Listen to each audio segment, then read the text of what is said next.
5h30 du matin, au sud de l'île de Tahiti. Le capitaine Philippe de la Forcade et les gendarmes de la brigade Taravao se préparent pour une opération délicate. Là où on va ce matin, le bout de la presqu'île qu'on appelle le Fénoé-Chéré, c'est un endroit qui est connu pour être inaccessible, réputé inaccessible aux forces de l'ordre. Donc ce matin, l'idée dans un premier temps, c'est de démontrer le contraire, et dans un deuxième temps, de ramener, de mettre fin à des cultures de paca. Le paca ou le pacalolo, c'est le nom tahitien du cannabis. D'après les renseignements des gendarmes, une vaste plantation serait cachée sur la presqu'île. S'il n'y a pas de questions, on embarque dans les bateaux. Le Fénoé-Chéré, c'est le cauchemar des forces de l'ordre. Difficile d'accès, sans aucune route et avec une végétation dense, il faut 45 minutes aux gendarmes pour faire le tour de la presqu'île. Le jour est à peine levé quand tout à coup...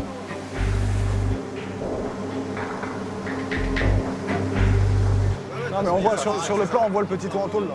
Un ponton apparaît.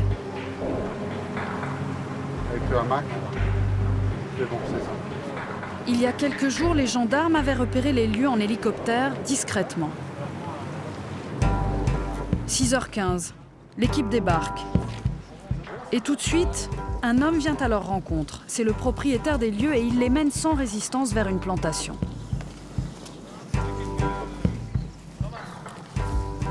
T'en as combien en tout des pieds? Alors Tu fais combien? Il y en a un peu partout là. 300. Et au-dessus, là, dans la verte, t'en as? Non, pas dans la verte. Par là-bas. La grosse plantation ligne.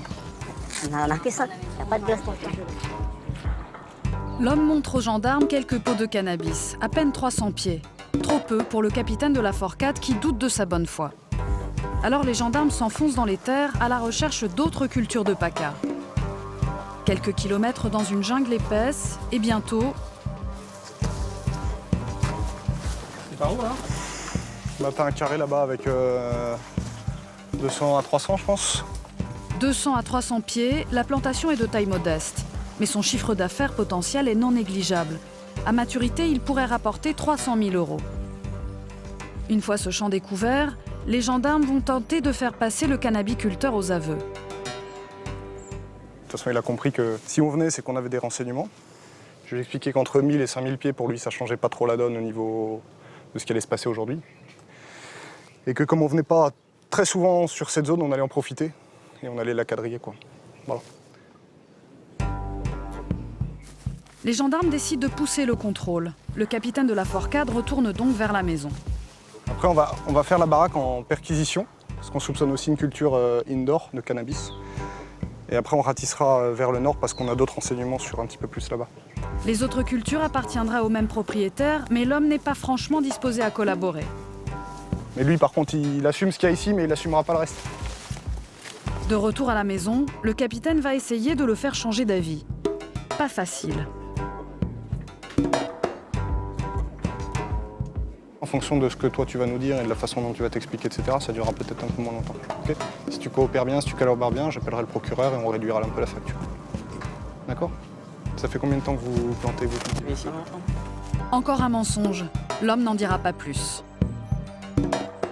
Tu viens avec moi, hein? On va... Je dis à perquise et j'appelle le parquet. À l'intérieur, les gendarmes fouillent chaque recoin. Mais pas de trace de cannabis. Quand tout à coup, C'est pourquoi faire? Faut faire le houlou. Ça fait beaucoup de boîtes d'allumettes, ça. le hourou, c'est la popote en tahitien. L'homme voudrait faire croire qu'il a fait provision de boîtes d'allumettes pour les besoins de sa cuisine. Mais les gendarmes ne sont pas dupes. À Tahiti, ces boîtes servent d'unité de mesure pour vendre le paca. Une boîte coûte environ 5000 francs pacifiques, l'équivalent de 40 €. Une fois cette nouvelle preuve recueillie, le capitaine va sortir sa botte secrète. Là, le gendarme Mariotima qui est polynésien. Maintenant qu'on l'a mis en condition, il attaque une phase de négociation pour essayer d'obtenir des renseignements complémentaires, notamment sur les voisins, sur d'autres spots de paca, etc. Là, c'est essentiel. C'est essentiel. Essentiel et surtout efficace, l'interrogatoire porte ses fruits. Le capitaine de la Forcade en est désormais convaincu, il n'est pas en présence d'un dealer ordinaire. La façon dont c'est configuré, ça nous fait penser à une vente au pot. des pots de qualité qu'on vient chercher ici et à partir desquels on fait du bouturage pour de l'exploitation un peu plus massive, quoi. Parce qu'il n'y a pas vraiment de pieds avec beaucoup de têtes. On est largement dans la matérialisation du trafic, en tout cas de la revente. Au total, 760 pieds de cannabis sont arrachés et brûlés sur place. Un manque à gagner de près de 700 000 € pour le cultivateur. Il sera transféré à la prison de Papeete et risque jusqu'à 10 ans de prison.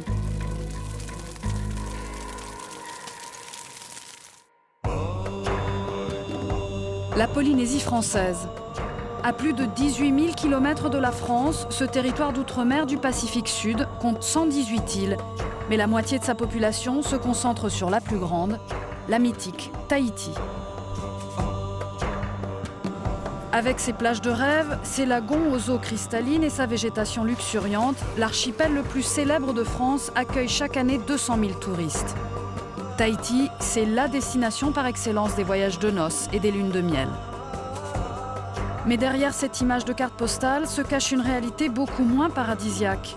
Misère sociale, violence conjugale, trafic de drogue. À elle seule, l'île de Tahiti concentre les principaux fléaux de l'archipel.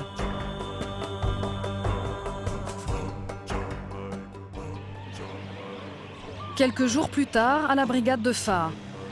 Ce matin, les gendarmes vont effectuer une oasis, un nom exotique pour une opération qui l'est moins, une descente sur les lieux de deal. Le but, déranger le business.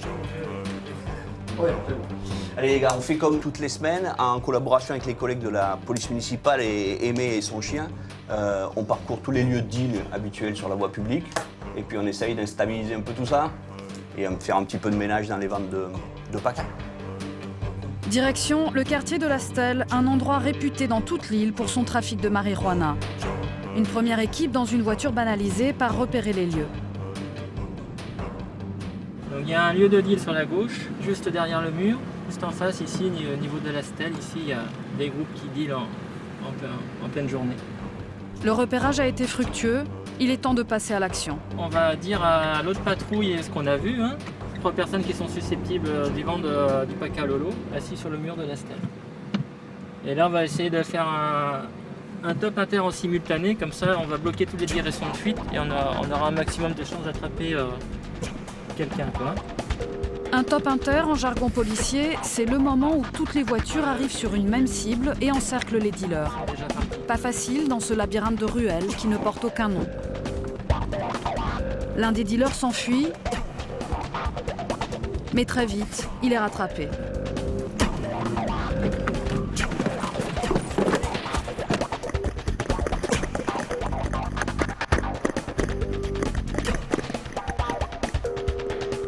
Il n'a pas de marchandises sur lui, mais les gendarmes ne croient pas à son innocence.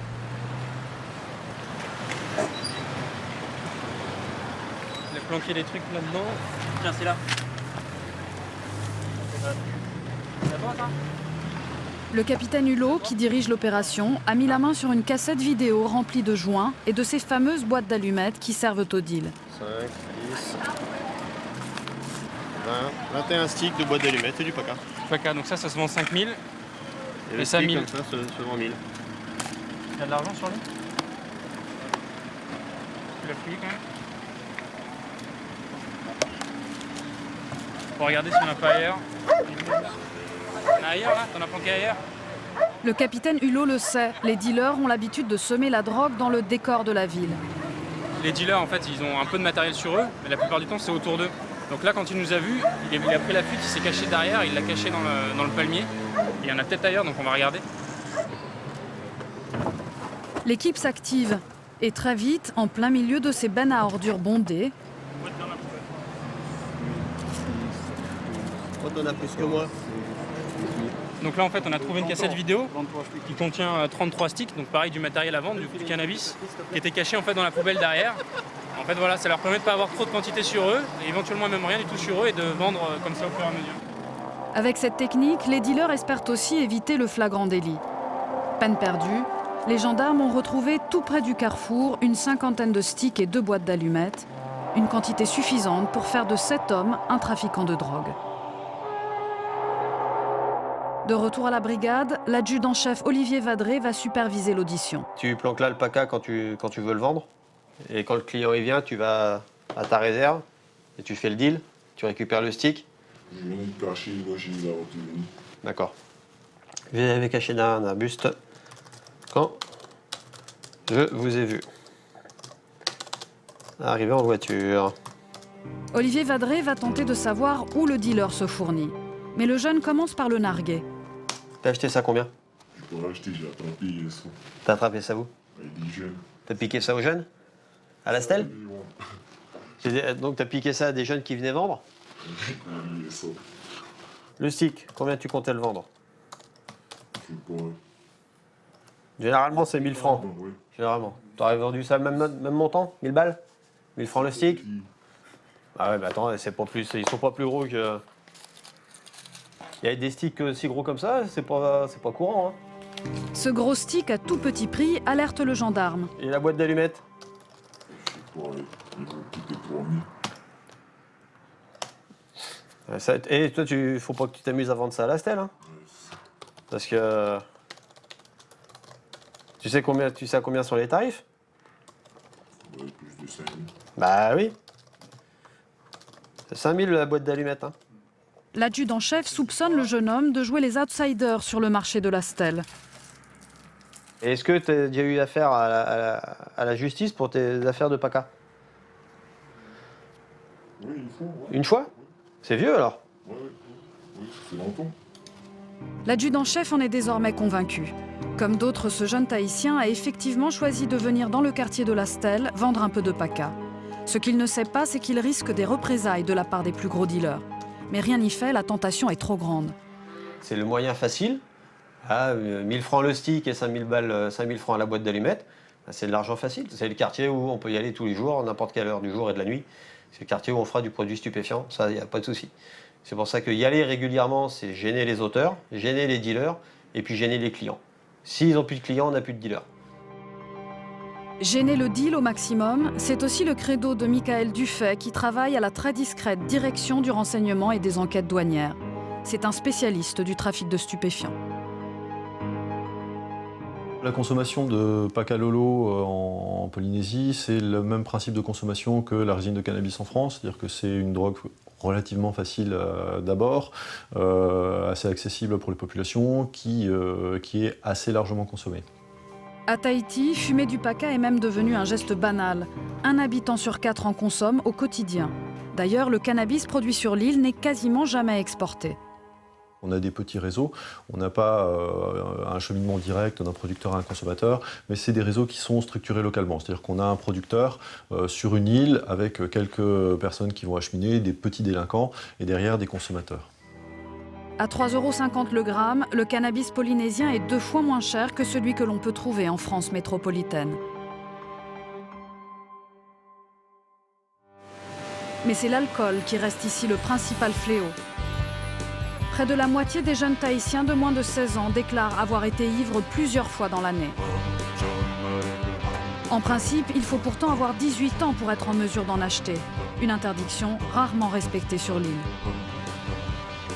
Résultat, l'alcoolisme se répand à grande vitesse avec son triste cortège de dérives, dépendance, déscolarisation et parfois délinquance. Samedi soir à Papeete, capitale de la Polynésie. Nous retrouvons le capitaine Hulot et sa brigade. À Tahiti, fête et alcool vont de pair, alors les gendarmes patrouillent sans relâche sur l'île. À 22 h déjà, ils croisent un groupe de jeunes qui sortent d'un squat. Ils nous indiquent là-haut, alors on va les voir. Les jeunes ont l'air déjà bien alcoolisés. Apparemment, la fête aurait viré à la beuverie géante. Et bon, a priori, il y a dû y avoir un truc improvisé. En fait, les jeunes n'ont pas souvent l'argent pour aller en boîte de nuit, donc ils créent des boîtes de nuit sur des parkings avec des sonos. Et puis là, ils ont tous des bouteilles en plastique là-dedans. C'est pas du soda, hein. Enfin, c'est des mélanges détonnants. Hein. Donc ça, mélangé avec le cannabis, c'est propice après aux bagarres, aux violences, à tout ce qu'on veut. Éventuellement aux agressions sexuelles aussi, on en a beaucoup sur ce genre de rassemblement. Là. Ça doit être du mineur, ça. Ouais.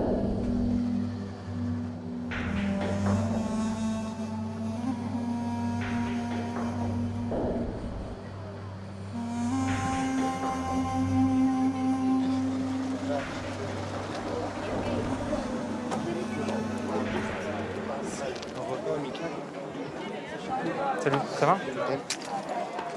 Ah, c'est une soirée privée en fait. C'est un anniversaire, je sais pas qui c'est qui sont tous ces gens. C'est un riverain qui a appelé, c'est ça? Putain, ils sont nombreux. On met un coup de torche là pour voir un peu le monde qu'il y a. Apparemment, il y a des gens qui n'étaient pas invités, qui se sont un peu incrustés. Même à la demande des propriétaires, on va les... Alors, regarde avant, tu me dis un peu combien il y a de monde là. Allez, éclaire un peu. Bonsoir madame, c'est la gendarmerie. Oui. A priori, il y a un problème. Hein. Oui, Ça fait beaucoup de bruit, les voisins se plaignent. Hein. On a arrêté déjà Regarde. La musique. Non, on a arrêté la musique. C'est l'anniversaire de qui là? C'est quoi comme fête là? Je sais pas. Alors, moi je suis là juste pour surveiller ma fille. Et moi, je suis l'adulte, donc... Mais c'est toi la propriétaire là? Non. Cette femme nie être la propriétaire. Car elle sait qu'à Tahiti, pour éviter les dérapages, les amendes pour tapage nocturne sont fréquentes et salées. Elles peuvent aller jusqu'à 450 €. Face à l'évidence, elle finit pourtant par avouer. C'est qui le propriétaire, le fils des... C'est en famille? D'accord. On va arrêter la fête là. Hein, on va inviter les gens gentiment à rentrer chez eux. Hein. Voilà, ils veulent pas On va les aider moi s'il faut, hein, mais... ils sont là nous aider. Pourquoi ils veulent pas sortir? C'est des gens que tu n'avais pas invités? Au début, on n'était pas beaucoup. Après, les gens, ils venaient seulement comme ça, ils entraient. Ah ouais. D'après ce jeune, seules quelques personnes devaient être présentes, mais plus d'une centaine ont fini par débarquer. Mais le capitaine Hulot va tenter de comprendre si ce garçon avait prévu le succès débordant de sa soirée. T'avais fait un truc sur Facebook, un truc comme ça? Hein? C'est sur Facebook? On était que au moins, d'abord on était 25, après c'est là... Ouais, mais t'avais donné les invitations sur Facebook ou un truc comme ça? Non, j'ai juste dit par message. Ouais, bah c'est ça. Donc ça c'est terminé, parce que tu vois, c'est à chaque fois pareil quoi. Si les gendarmes découvrent que cette soirée était organisée, le jeune risque jusqu'à 3 750 € d'amende, voire une peine de prison, pour avoir fourni de l'alcool à des mineurs. Mais ce soir, le capitaine va se montrer clément. C'est la voiture du psy, ça? Sur les 25 initialement invités, bah, il y a 200 personnes, dont les 3 quarts n'étaient pas prévus à la fête. Quoi. Donc il s'est fait complètement déborder. Les regroupements de jeunes sont super fréquents. Ouais. Et là, bon, pour le coup, chez un privé, c'est assez rare. Et surtout dans ce quartier, donc c'est un peu surprenant. Bon, ça se passe dans le calme, ça va. Beaucoup de mineurs. Les gens vont rentrer chez eux, en espérant qu'il n'y ait pas d'autres débordements. Quoi. Ce soir, pas de dérapage à l'horizon. Les fêtards quittent les lieux tranquillement. Il est à peine 23 h et la majorité de ces jeunes ne tiennent même plus debout.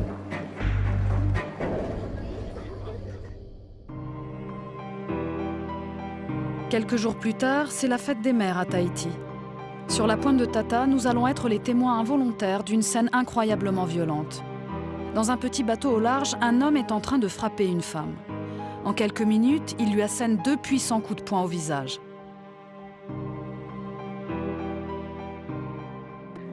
Plus tard dans la soirée, des touristes qui ont assisté à la scène ont alerté le maréchal des logis-chefs, Yanis Poilpré. Ouais, le petit quartier derrière, là où il y a on arrive sur la maison des scouts derrière la mairie en fait.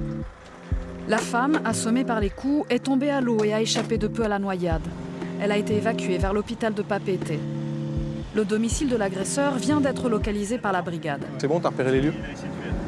Donc on descend. Ils se préparent à l'interpeller. Une Clio bleue? Ouais. C'est le maison là. D'accord. Elle a dit à gauche. Ouais, d'accord. En descendant à gauche. Ok. Allez, on y va. Vu la violence des coups dénoncés, 3 voitures de gendarmes ont été mobilisées. L'homme pourrait être dangereux. C'est où la maison alors? C'est où la maison? Donc la maison c'est laquelle? C'est ça là? Ah, et la Clio elle est là. Vas-y, arrête-toi.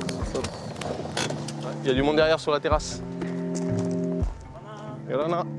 Les gendarmes s'approchent dans la pénombre. L'homme est sur le perron, titubant, complètement ivre. Ok. Montagne-nous sans faire d'histoire. Ok. T'as rien sur toi? T'as rien sur toi? L'homme n'oppose aucune résistance. Les gendarmes le ramènent à la brigade pour tenter de comprendre si son geste était en fait une tentative d'assassinat.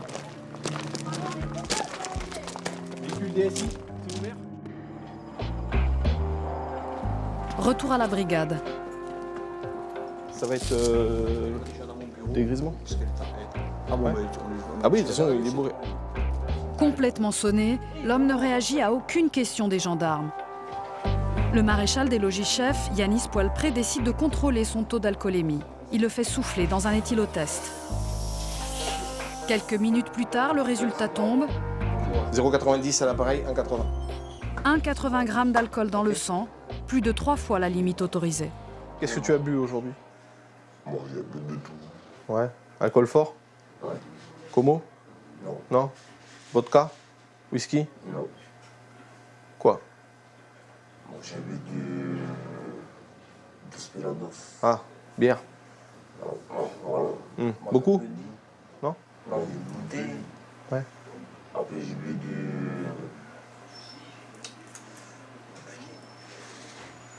Non, du punch. Avec du rhum? C'est fort, ça. C'est fort, ça. Hein? Bah si, parce qu'après, on fait un peu n'importe quoi quand on a bu trop d'alcool. L'homme n'a pas l'air de comprendre la gravité de ses actes, alors le maréchal des logis-chefs va tenter de le secouer un peu. C'est la fête des mères aujourd'hui, hein? Hein? Ta femme, elle est maman? Ouais, déjà des... Hein? Combien d'enfants vous avez? Une pour moi. Une pour toi? D'accord. L'homme passera la nuit en cellule. Il commence à peine à dessouler et déjà, il s'inquiète de ses conditions de détention. Non, regarde, il y a une couverture. Hein? Ok? Ouais. Ok, repose-toi et après, tu auras les idées plus claires déjà. D'accord? Pour le maréchal des logis-chefs Yanis Poilpré, c'est un cas tristement classique. Et l'alcool a engendré des violences conjugales et puis là, on avait une femme à l'eau et lui, avec le bateau, visiblement, soit a tenté de l'apeurer avec l'hélice, soit avait peut-être des intentions encore plus prononcées. Ça, c'est l'enquête qui déterminera. Pour avoir tabassé sa femme, ce mari violent risque jusqu'à 5 ans de prison et 75 000 € d'amende.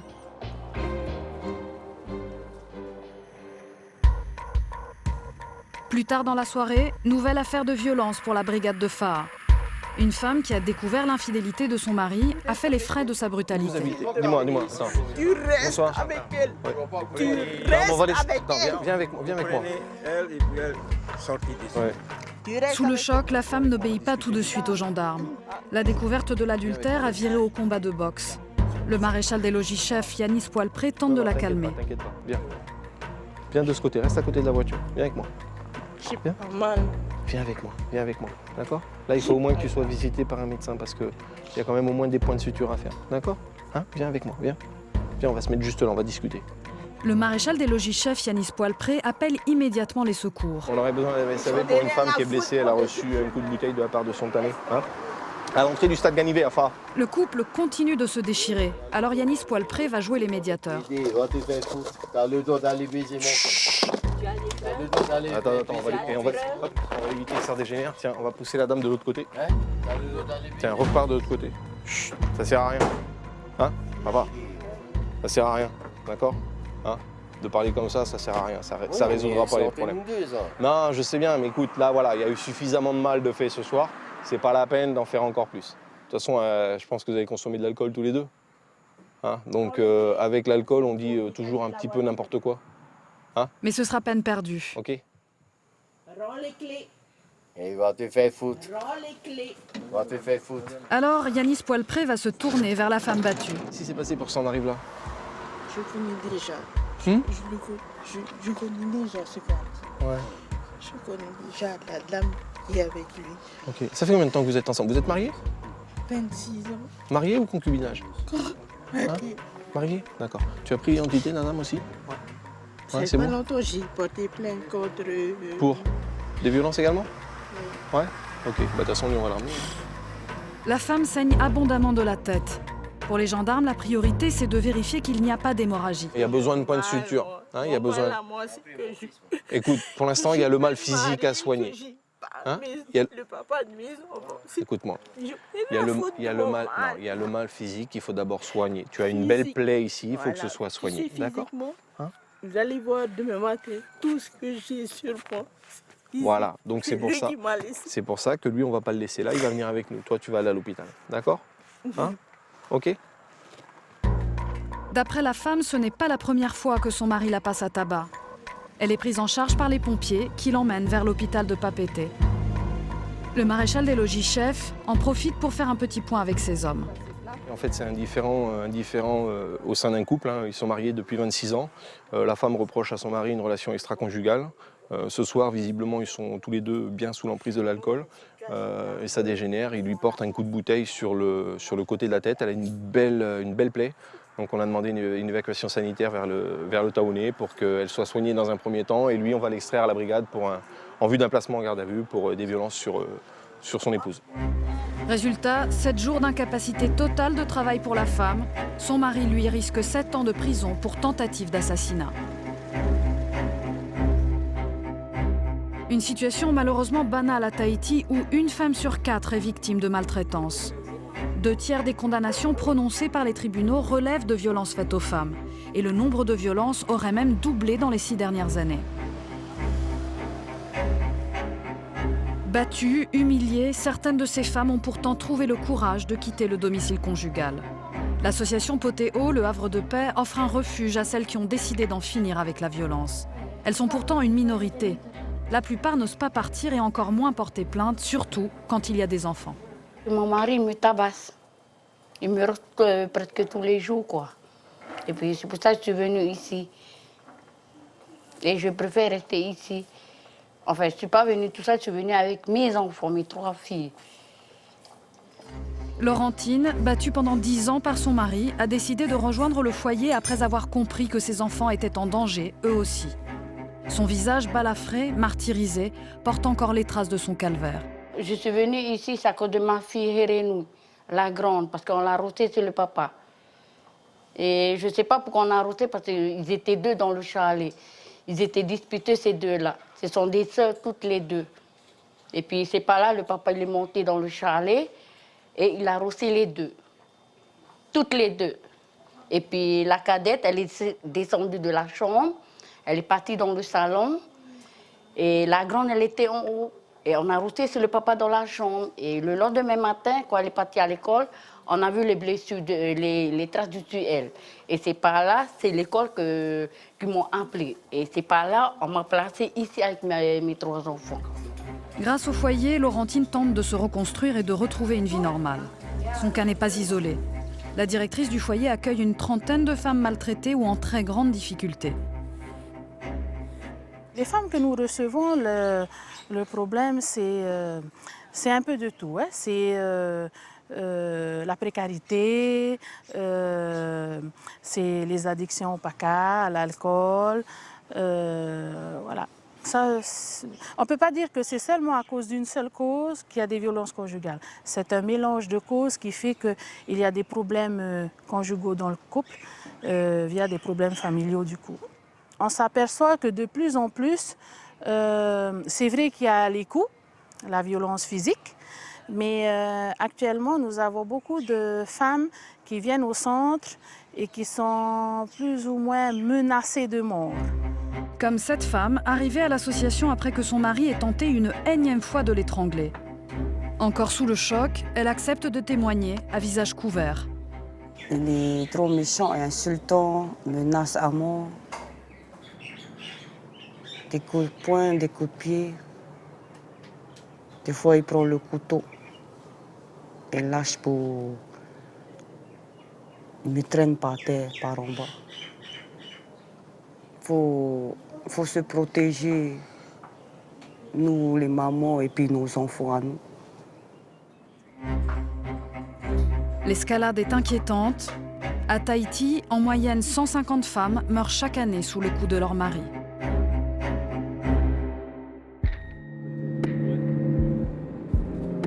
Le jour se lève sur Papeete. Comme les gendarmes, les douaniers de Tahiti ont patrouillé toute la nuit. Tout d'un coup, ils aperçoivent 4 jeunes buvant de la bière sur un parking. Ils décident de procéder à un contrôle. Vous avez rien dans vos poches là? Non, j'ai mes clés. D'accord. De ma maison. Ok, c'est bon. Il n'y a pas de souci. Voilà. Mais en fouillant les affaires des 4 jeunes, les douaniers font une découverte surprenante.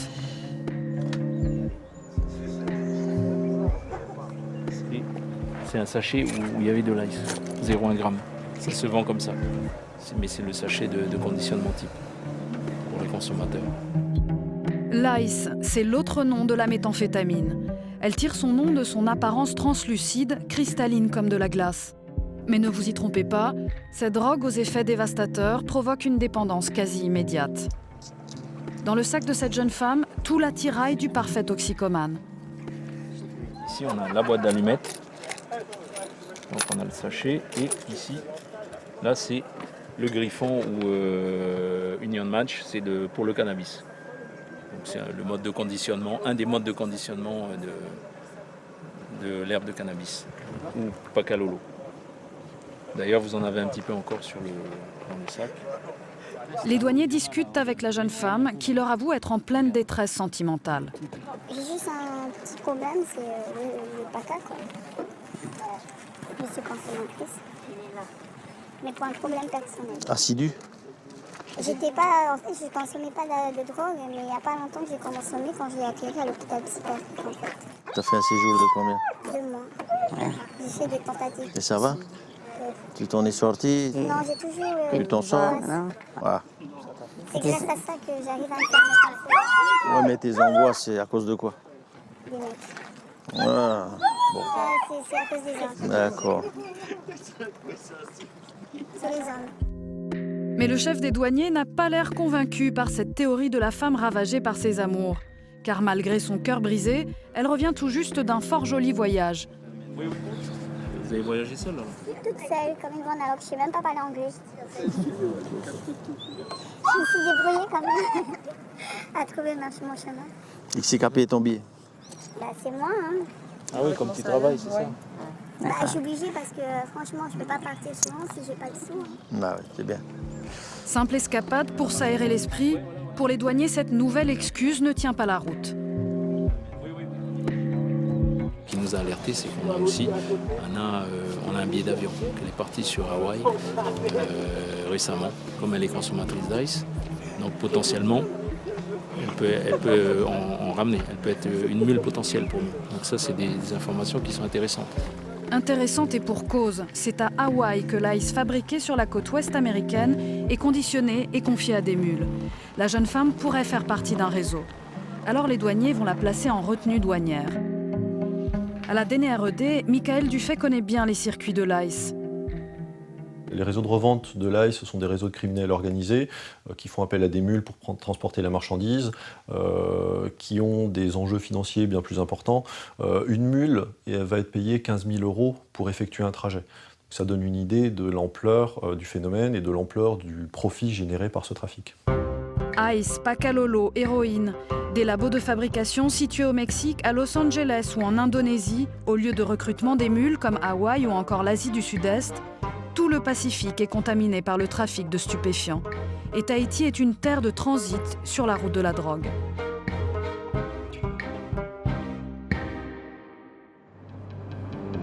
Port de Papeete. Ce matin, nous retrouvons notre équipe de douaniers. Ils attendent l'arrivée d'un ferry. À son bord, 12 passagers et quelques conteneurs de fret. Sur ce port, le seul port international de la Polynésie française, 50 ferries assurent la liaison entre les îles de l'archipel. Et ils transportent chaque année près de 2 millions de tonnes de marchandises. Une fois le ferry à quai, les douaniers lancent les opérations de contrôle. Et très vite, le chien renifleur de la douane va réagir. En jargon de douanier, on appelle ça marquer un voyageur. Yorana, qu'est-ce qu'il a? L'a marqué? Ok. Tu veux pas gagner Hawaï? Aïta? Pas bon?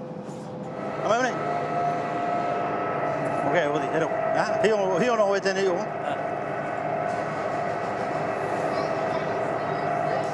Voilà, c'est une pipette. Donc, c'est pour ça que le chien a marqué, hein, puisqu'il marque tout ce qui a contenu du paca. Voilà, en fait, c'est ça. Quand j'avais posé la question au monsieur, il m'a dit qu'il n'en avait pas de paca. Bon, il a dit vrai, sauf qu'il y avait la pipette. Hein? Ok? Les douaniers passent ensuite au pont supérieur pour continuer les fouilles. L'équipe est tendue. Lors d'une précédente descente sur ce même type de ferry, ils ont mis la main sur 2,5 kg de paca, soit 21 000 € à la revente. Et surtout, les douaniers se doivent d'être méticuleux, car le trajet effectué par ce ferry est un grand classique du trafic de stupéfiants dans l'archipel. Alors là, on va faire toutes les cabines de l'équipage du bateau. puisque ce bateau donc, fait la navette entre les îles sous le vent, c'est-à-dire Huahine, Rayatea, Ta'a, Bora. Hein, ce sont pratiquement les îles sous le vent. Et bon, il faut savoir aussi qu'aux îles sous le vent, là-bas aussi ils cultivent le pacalolo. Donc n'importe qui peut amener par bateau et aussi bien les membres d'équipage. Alors de temps à autre comme ça, on fait des petites visites de cabines de chaque membre d'équipage. Et justement, devant l'une des cabines de l'équipage, le chien s'arrête net. Les douaniers entrent dans la cabine. Le chien Gicos tente de grimper sur les étagères. Enfin, dans une trappe du plafond,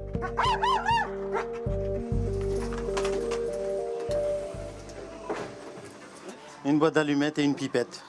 Donc c'est pour ça que Gicos, il insistait. le butin est maigre, mais rien n'a échappé aux chiens de la douane. Les douaniers poursuivent leurs fouilles. L'équipe s'attaque à présent en conteneurs, avec un objectif, intercepter des marchandises de contrebande. Dans leur ligne de mire, la chair de tortue très prisée des Polynésiens. À l'intérieur des conteneurs, ces glacières, contenant en principe du poisson, mettent les douaniers en alerte.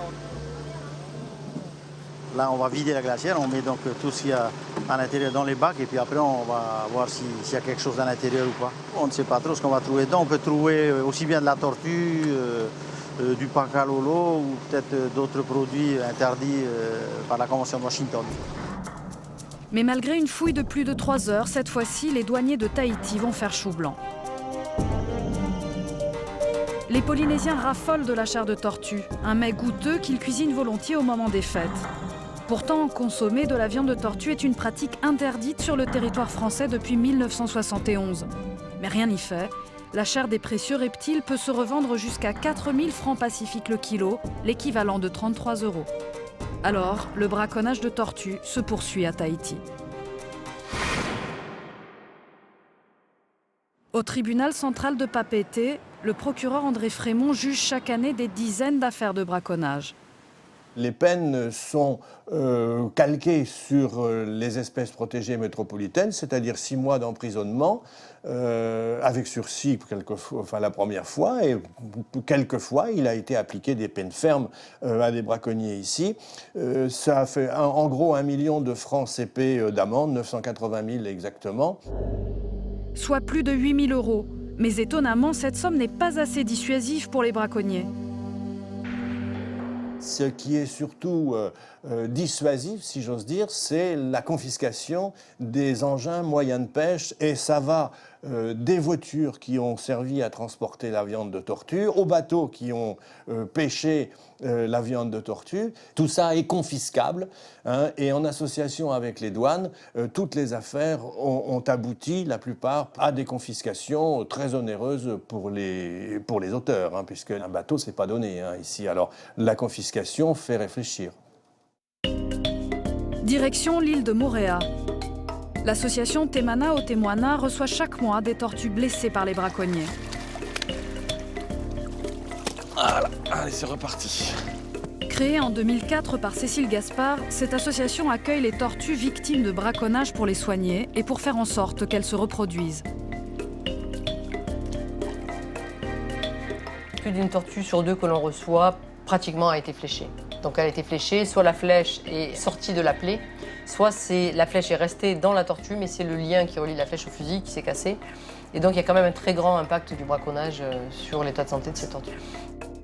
C'est dans ce bassin fermé que des vétérinaires bénévoles comme Mathieu soignent les rescapés du braconnage avant de les relâcher dans l'océan. Grâce au secours de l'équipe, cette tortue a pu échapper à une mort certaine. Et aujourd'hui, Mathieu tient à nous présenter la miraculée. On voit bien au niveau du cou l'entrée de la flèche qui a maintenant cicatrisé et qui est ressortie par ici. Ça a cicatrisé aussi. Hein. Voilà, donc cette tortue, bon, heureusement, elle est prête à être relâchée. On espère pour elle qu'elle ne croisera pas la route de nouveaux braconniers. Voilà. Les tortues les plus affaiblies ne pourront pas retrouver l'océan et finiront leur vie au centre. L'association en a déjà soigné plus de 200. Il ne reste plus que 6 espèces de tortues dans le Pacifique. Avec un braconnage qui fait des centaines de victimes chaque année, leur extinction est imminente.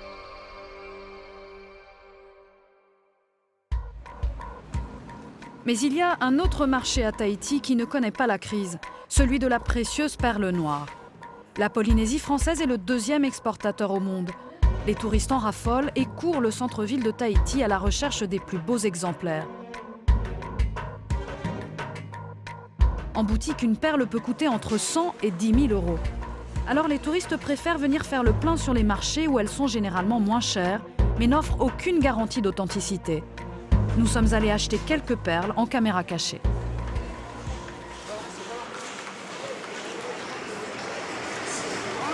Bonjour. Alors, ça est amusant. C'est des perles noires? Oui, des perles de Ahi. De vrai. Hein. Alors ici, 3000, je descends un peu 1000. Vous dorez. Ici, 1000 francs et là, 1500. Alors moi, c'est pour emmener en France? Oui, ça passe. Ça passe? Ça passe comme ça. Si des colliers, je vais te donner alors les certificats. Tu me donnes le certificat avec? Même sur un marché populaire, les vendeurs connaissent la règle. Pour chaque perle, il faut fournir un certificat. La vendeuse nous prodigue ensuite ses conseils pour ramener les perles en France. Collier, mais des trucs simples, non, ça passe. C'est quoi les trucs simples? Ben, c'est ça, tout ça, c'est simple. Les colliers aux perles, c'est ça qu'il fallait aller déclarer avec vous. Je le dis à la douane ou pas? Non. Faut que je le dise à la douane? Non, non. Dès qu'on mentionne la douane, la vendeuse se crispe. Ces perles sont-elles de vraies perles de Tahiti? Probablement pas. La vendeuse nous remet donc un certificat bidon et nous indique un endroit où nous pourrons acheter des perles plus grosses encore. Prenez la route là. Ouais. Et vous prenez à droite. Arrivez à un bijou qui est marqué Miniat. Un petit corps pour vous rentrer dedans. Il y a un bon comptoir avec tous les pots, avec tous les tailles de lumière. Et si tu veux percer là-bas, fais percer. Quelques centaines de mètres plus loin, voici les shops qui proposent les très grosses perles. Ici aussi, la légalité n'est pas franchement la préoccupation première. Moi, on m'a dit que je pouvais en ramener que 10 des perles. Oui. Mais alors là, il y en a plus que 10 là. Mais là, il y en a plus que 10. Et je fais comment alors? Je peux les ramener quand même ou pas? Quand ça dit, pas de problème. Ça, c'est passé. Ici, quand on fait la perle là. D'accord, ok. Et ça, je peux pas le ramener alors? On peut ramener.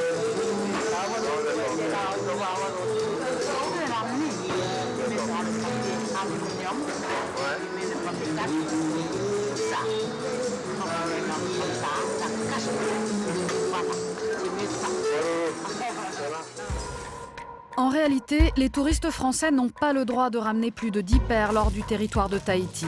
S'ils enfreignent la loi, ils risquent la saisie des perles et une amende pouvant aller jusqu'à 5 000 euros. Mais le vrai problème sur ces marchés, c'est que rien ne prouve que les perles soient authentiques. Depuis quelques années sur l'île, le marché de la fausse perle a explosé. À Paris, Pierre Spoutil, ingénieur au service commun des laboratoires des douanes, est un expert du trafic de perles. Il nous explique qu'il faut beaucoup de temps pour produire une vraie perle noire de Tahiti. Vous savez, les jolies perles, là, normalement, c'est taillé dans une coquille de moule du Mississippi. Il faut savoir aussi qu'il faut 3 ans pour faire une perle.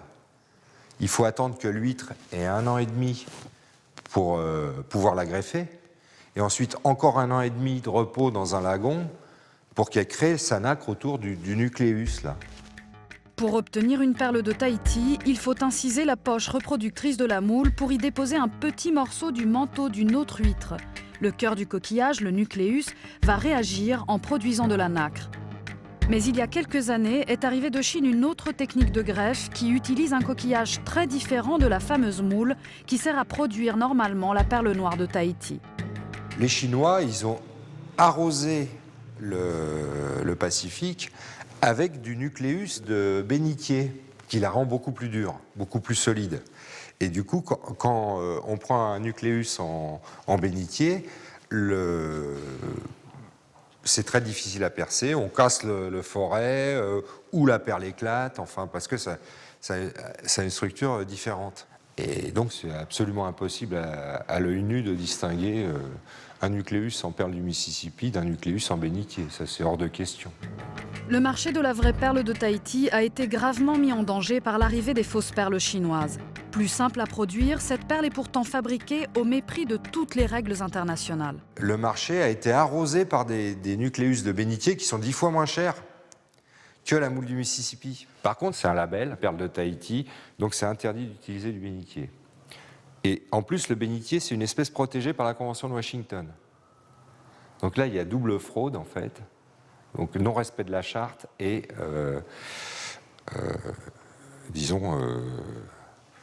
fraude sur la Convention de Washington. À Tahiti, l'année dernière, les douanes françaises ont saisi plus de 30 kilos de perles chinoises, de fausses perles, destinées à inonder le marché européen. Retour avec la gendarmerie. Nous sommes à Aroué, au nord de l'île. Ce matin, gendarmes et douaniers se préparent pour une vaste opération de répression du trafic dans les quartiers de Nuevara. Vous connaissez tous la situation du PACA et de l'alcool sur la Polynésie française. Donc on va partir sur un dispositif de contrôle. Vous allez être jetés avec des responsables. Et l'objectif, c'est de mixer les patrouilles. Plusieurs véhicules partent en direction de Nuevara, un lieu de deal bien connu des acheteurs de Pakalolo. Le week-end, la consommation d'herbe bat son plein. On va au fond, hein? Tinéo connaît bien les lieux et se dirige directement vers cette voie sans issue. Au fond de l'allée, 3 hommes assis sur un banc, impassibles. Patrick, le douanier, les questionne. Yorana, un contrôle du service des douanes? Vous avez du PACA sur vous? En arrivant sur les lieux, l'équipe a remarqué que l'un des hommes a jeté un objet dans les buissons.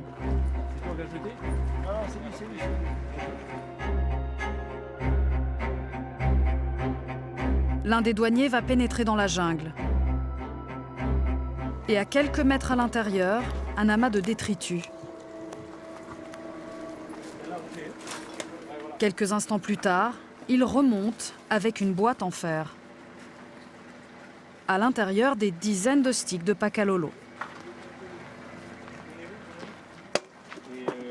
Videz vos poches là. Videz vos poches sur le banc. L'argent, vous avez de l'argent là? Je t'ai vu jeter, je t'ai vu, vraiment pas. Non, c'est celle-là que tu as jetée. Non, c'est pas moi ça. Si, c'est à toi. Mais non, si, on t'a vu jeter. Tu as jeté ou tu as pas jeté? Tu as jeté. Non, mais c'est pas moi qui a jeté, tu as vu comme ça. Je suis arrivé là, tu as jeté. Ouais, mais c'est à qui alors? Par contre, c'est à moi peut-être. Ouais, c'est à qui cette boîte là? Dès qu'on est arrivé, là, on a balancé la boîte. C'est un lieu de revente. Oui, ici c'est un lieu de revente connu, ouais, sur la commune de Haroué. Ah, 40. À vue d'œil, hein? Ouais. Les douaniers ne trouvent pas seulement de la drogue, mais également des billets de banque. Voilà. Il y a l'argent du deal. Combien là? 10 000. 10 sticks, 1000 francs le stick. Soit un butin de près de 600 €. Et lui, il en a vendu. C'est-à-dire qu'il en reste une vingtaine et puis il en a vendu 10. Quoi. Là, il va se prendre une amende, comment ça va se passer? On va voir en fonction du poids, mais on est dans un processus de trafic. Donc, alors après, c'est le parquetier de permanence qui nous donnera les instructions, mais là, on n'est pas du tout sur de la consommation, parce que là, c'est de la revente. Douaniers et gendarmes vont fouiller les alentours. Avec succès, des dizaines de sachets de paca et de sticks vont être retrouvés dans les buissons. En aparté, l'un des dealers tente de nous expliquer pourquoi il en est arrivé là.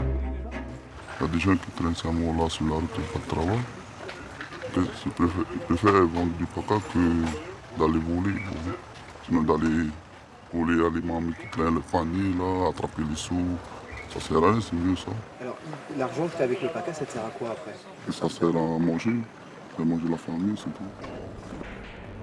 Avec un taux de chômage en pleine explosion sur l'île, le trafic de drogue reste une tentation pour certains habitants. On a fait du stick aujourd'hui. Des jeunes en difficulté qui se mettent à trafiquer du paca pour pouvoir survivre. Ces dernières années, le phénomène a pris de l'ampleur. La Polynésie française a longtemps été l'un des territoires d'outre-mer les plus prospères. Mais avec 30% de la population sous le seuil de pauvreté et un tourisme en chute libre depuis le début de la crise, Tahiti est en train de vivre l'envers du décor. Il faudra sans doute des années à la Polynésie pour renouer avec son image de paradis terrestre.